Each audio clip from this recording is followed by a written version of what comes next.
Hey, listen, first things first, congratulations on the album. Thank you. Are you happy with it? Very happy. It was really fun to make. I didn't think it'd be like that day, because I didn't know that many people like singing. Exactly. When 13-year-old Malakai Bayoh stepped on the Britain's Got Talent stage, his angelic voice stopped the nation. Simon Cowell's jaw dropped. Amanda Holden's eyes filled with tears. In minutes, he became a viral sensation, the boy who sang like heaven itself. But behind that golden buzzer moment was a harder truth: fame, cruelty, and heartbreak. No child should face. This is the untold story of Malakai Bayoh, the prodigy who sang through pain.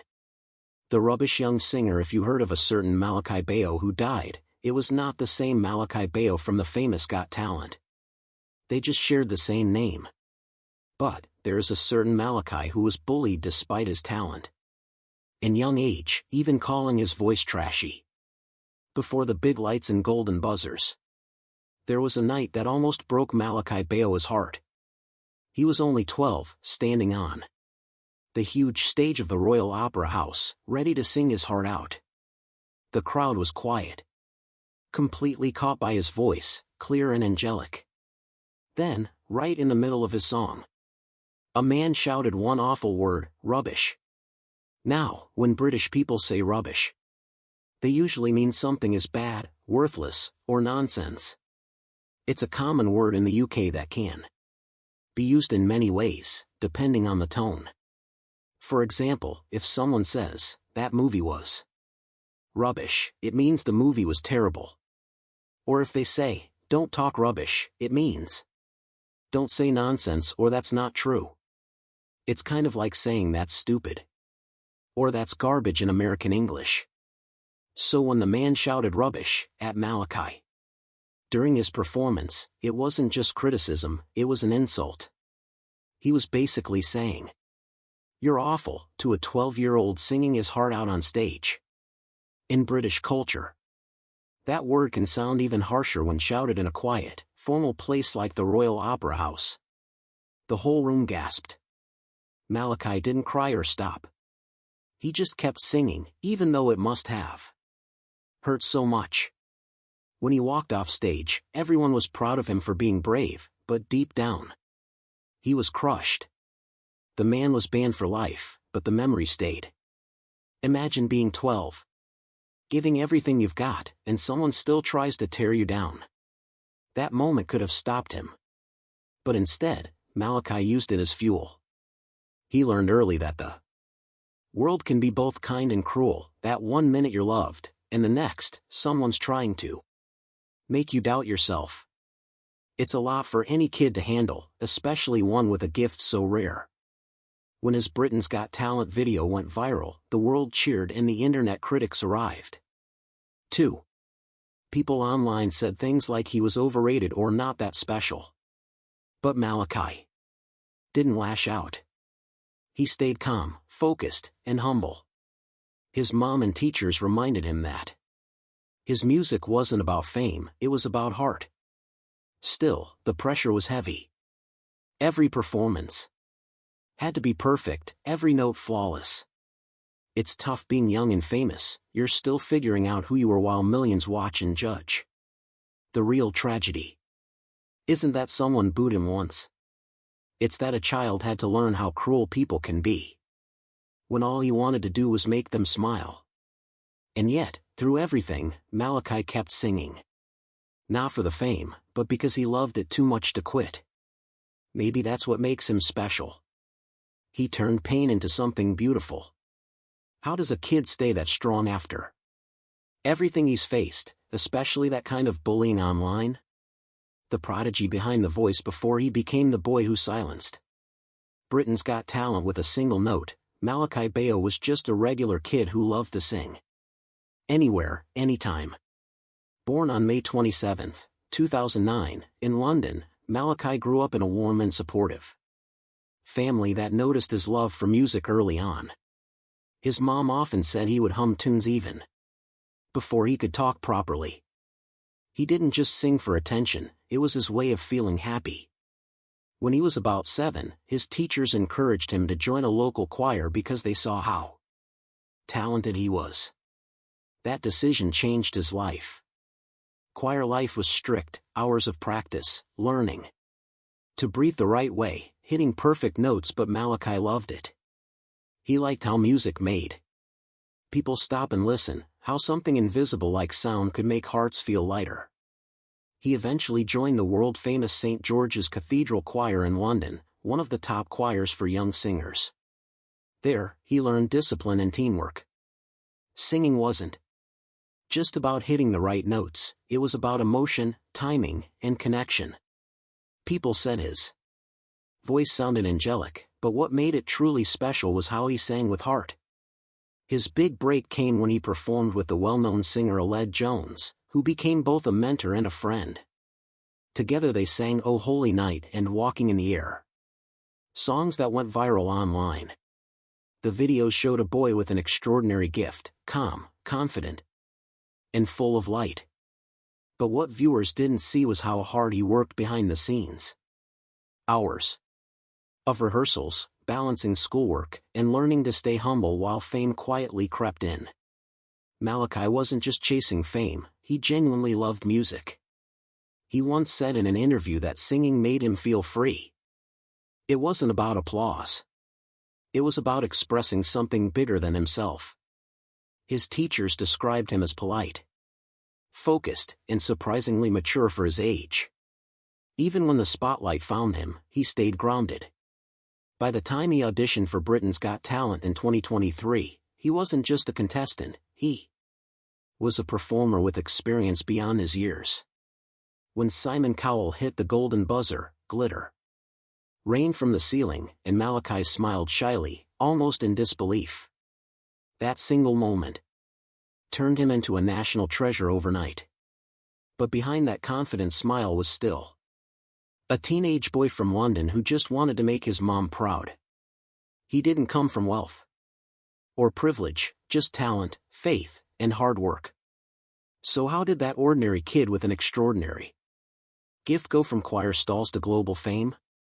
The rise in public attention. Before he even opened his mouth to sing, Malakai Bayoh already had everyone's attention. There was something about his calm face and polite smile that made the audience lean in.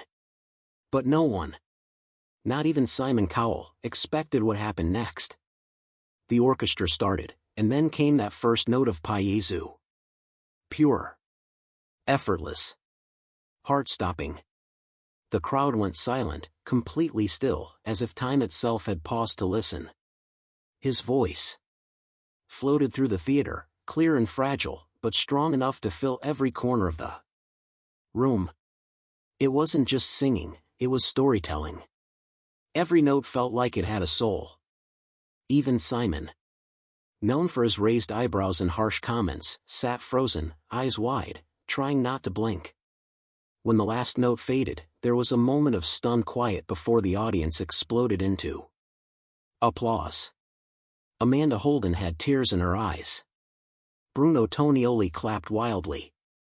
And then Simon, in a rare, genuine moment of awe, stood up, reached forward, and slammed the golden buzzer. Gold confetti showered down as the crowd roared.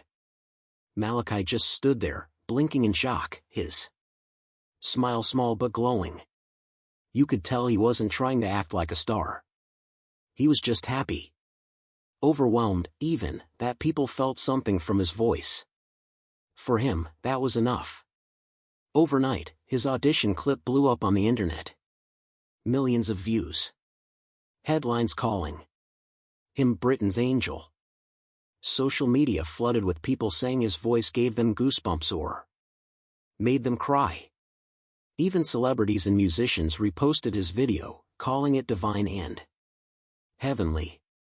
In a time when pop and rap ruled the charts, here was a 13-year-old choir boy reminding the world what pure music sounded like. But fame isn't as pretty as gold confetti.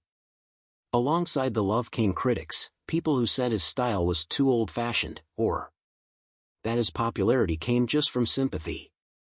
Some online commenters even accused the judges of overhyping him. For a kid his age, that kind of negativity could have been crushing. But Malakai handled it with grace beyond his years. He didn't post angry replies. He didn't cry publicly or disappear. He did what he always did, he sang. He focused on what made him happy, continued his training, and kept performing at events and charity concerts. That quiet strength won over even more people. Soon, he wasn't just that boy from BGT. He was Malakai Bayoh, the artist. His confidence grew, but his heart stayed the same. In interviews, he still sounded humble, sometimes shy, always grateful. When asked how it felt to get the golden buzzer, he said, "It was magical. I didn't think I'd make people cry, I just wanted to make them smile." He went on to release his debut album, Golden, filled with songs that mixed classical pieces and emotional ballads. Critics praised his control, his tone, and how he could bring a fresh spirit to timeless music. It was clear, he wasn't a one-hit wonder. He was the real deal. Still, the attention came with pressure. Suddenly, everyone wanted to know what he'd do next, how he'd top that first performance. For a teenager still in school, it was a lot to carry. Between rehearsals, interviews, and appearances, he was learning how to balance being famous and just being a kid. And that's where the real challenge began, not just proving his talent, but protecting his peace in a world that can turn harsh fast. Because for all the applause and glitter, there's a quieter side to fame, one filled with expectations, critics, and loneliness. So what happens when the world's new favorite star starts to feel the weight of it all? The human side of a famous child star when the lights fade and the cameras stop rolling, fame can feel colder than it looks on TV. For Malakai Bayoh, the glow of success came with shadows that most people never saw. The world saw a boy with a voice that could touch heaven, but behind the applause, he was just a teenager trying to survive. The pressure that came with being perfect. Even though he did not win, after his Britain's Got Talent breakthrough, the offers came flooding in: interviews, performances, recording deals, TV guest spots. Everyone wanted a piece of him. But with each opportunity came new expectations. Every song had to be flawless, every note compared to his viral debut.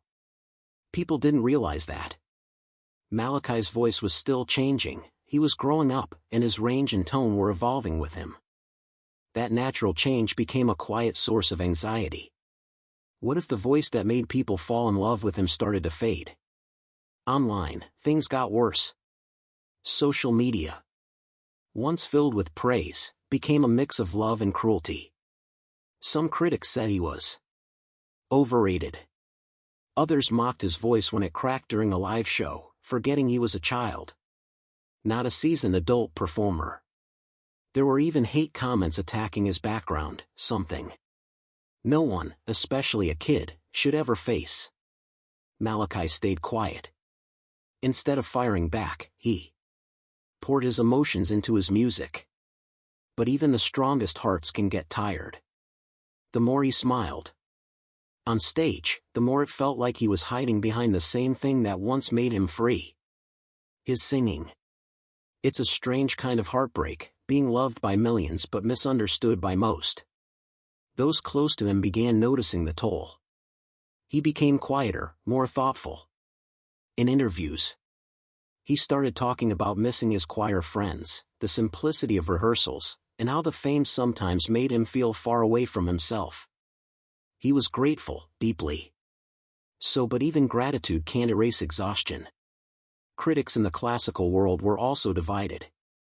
Some praised his ability to connect emotion to every piece, calling him a once-in-a-generation talent.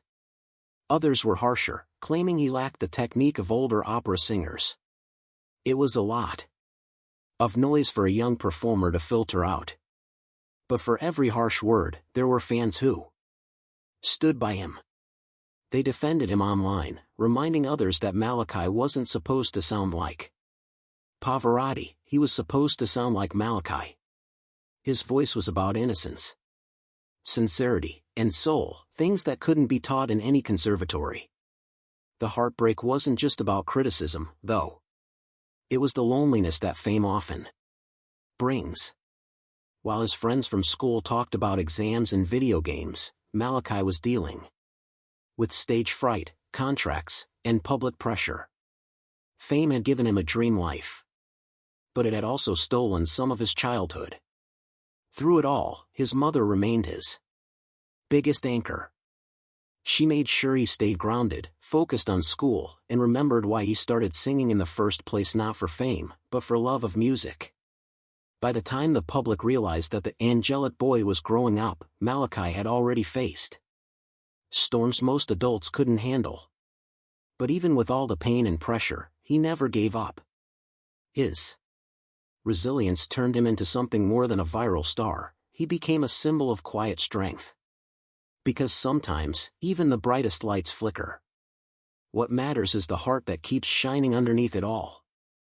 And beneath the glitter and criticism, Malakai's heart never stopped beating for music. But who is he when the spotlight fades? Beyond the stage, beyond the perfection? Just a boy, a simple normal boy. Away from the microphones, a